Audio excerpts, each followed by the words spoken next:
Hello fellow StarCraft 2 players, this is going to be IMBAbuilds' guide to Thorzain's TvT build. It is a 1 racks FE into 3 racks into medevacs, and you end up pushing with 30 plus Marines, Stim, Combat Shields +1, and 2 medevacs in order to take map control and against a greedy opponent just straight up kill them. So we're going to ignore what our opponent is doing because, as always, this is going to be a very easy AI, and I strongly suggest playing against one in order to practice the build for your own gameplay. But basically, it's all about our build instead of what the opponent is doing. Over here, start with a 10 depot. Walling at the ramp is optional. It's not necessary. It helps you deal with Hellions very easily, but in general, this depot placement can be very easily just right here in your gas geyser, wherever you want it. It's not crucial that you build it at the ramp. And then we're going to follow it up, because this is a 1 racks FE, with a standard 12 racks follow-up as soon as you have the 150 mins. Right there. Boom. And then going to go into a CC as soon as we have the money.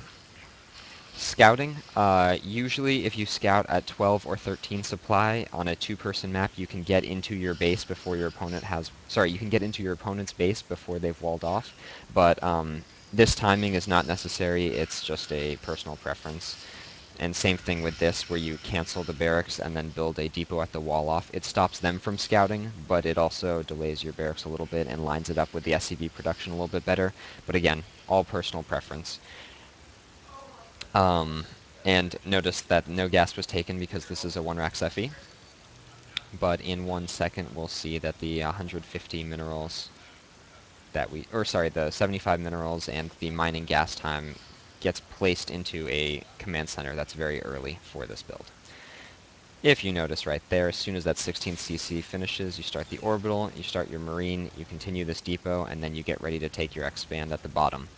It's almost always better to expo on the low ground in TvT, just because of the lost mining time, and there's not much that your opponent can do to punish you from having a low ground expo, except for some sort of all-in. But most all-ins you will hopefully have scouted with this SCV a long time ago. Okay, after you have 400 mins, which should be after your first SCV has built from your new orbital, boom, you build the expo on the low ground. Now, at this point in time, the only thing your opponent can do to you is Reapers. Around the time that you have 2 Marines out is when Reapers will be coming, so instead of positioning your Marines over here at the ramp, it might be better to position them over here. That comes down to scouting. If you've scouted a tech lab on the barracks, then prepare for Reapers. Otherwise, don't worry about it. Following this build, following the CC, you're getting another barracks, but not 3 barracks total. You're only going to stay on 2 barracks for this build. And once you have these 2 barracks set up, we go straight into 2 gas geysers. And you'll see why in a second, how it times out the gas. But before the 3rd barracks, you want to start these 2 gas geysers.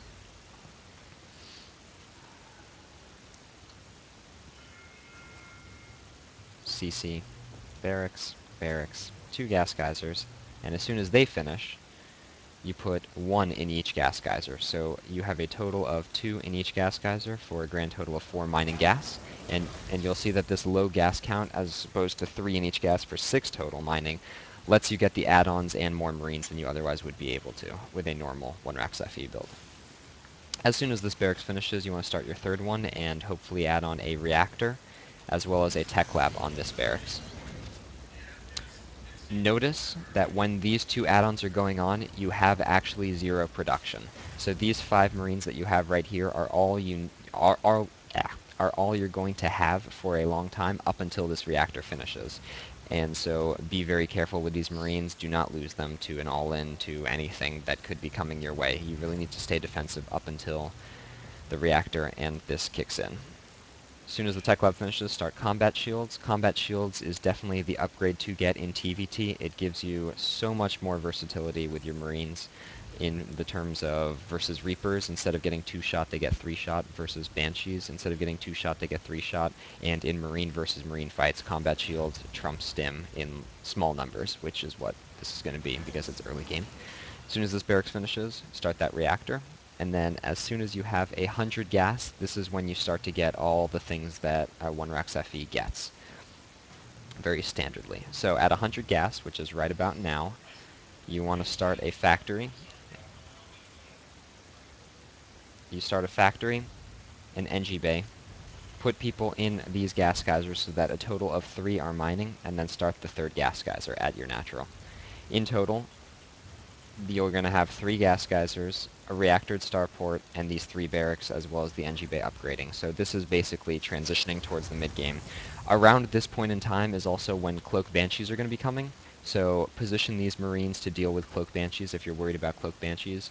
Around this point in time is also when a Marine Hellion Medevac push happens, and so you want to play defensively with those, and remember to pull SEVs if you ever are worried, because up until Combat Shields finishes right now, you're very, very vulnerable to any sort of all-in or timing attack or one-base play that Terran can do.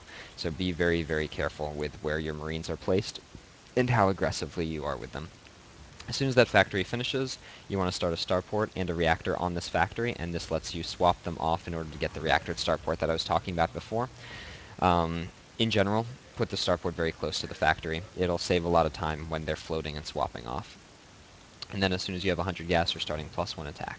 So now you can see everything's falling together. We have 5 Marines producing at a time from all these barracks, the 2 CCs already up, the NG Bay upgrading, and in 1 second we're going to be swapping off this factory and starport, right there. Again, this point in time is going to be when a Marine tank sort of play, one base play is going to be hitting you, so always, always, always be careful with your Marines and position them effectively. Pull SCVs if you need to, but more often than not, you're going to want to hide behind a bunker or wait until Stim and these 2 medevacs pop in order to deal with heavy, late one-base all-ins, kind of like the 1-1-1 that people use versus Protoss. Those sort of all-ins are going to be a lot harder to deal with just Marines and SCVs. But once you have Stim, Combat Shields, +1 attack, and 2 medevacs, you can deal with that very effectively. That right there is the build. As soon as you have the 2 medevacs, you get to push with all of these Marines. In general, if versus someone who's doing a standard Marine medevac 1-Rax FE just like you're not going to be able to bust down the front. But versus someone that is doing some sort of wonky 3cc build or something like that, this is a great way to punish greedy play. And versus mech players, it's also pretty good because they haven't gotten a siege tank count up yet that can deal with you, so it's going to be a good timing attack. Follow-up wise, you're going to want to drop down a 3rd CC, either on the low ground or on the high ground. If you're feeling safe, then drop it on the low ground, otherwise not. As well, you're going to follow up with tanks and tank production right here. Siege mode and siege tanks going to be started from this factory. You see we got the tech lab already. Or if you've scouted bio, you can go into... Sorry, if you've scouted mech, you can go into mass bio for a time. And then lastly, these 2 NG bays and this armory are needed in order to kickstart your upgrades. The strength of this build is the Marines, and the Marines scale so well with upgrades that continuing these upgrades are very important. And that, folks, is the build. You're going to do a 1-Rax FE into 2 barracks, into double gas, get these add-ons, start combat shields, and then start another reactor on this one once you've started this 3rd barracks to get all these barracks up early for mass Marine production. Then start the factory, start the NG bay, put guys in gas, start the 3rd gas geyser, and then go for a reactored starport +1 and push with these 2 medevacs. That's Thorzain's TvT build. Thanks for watching.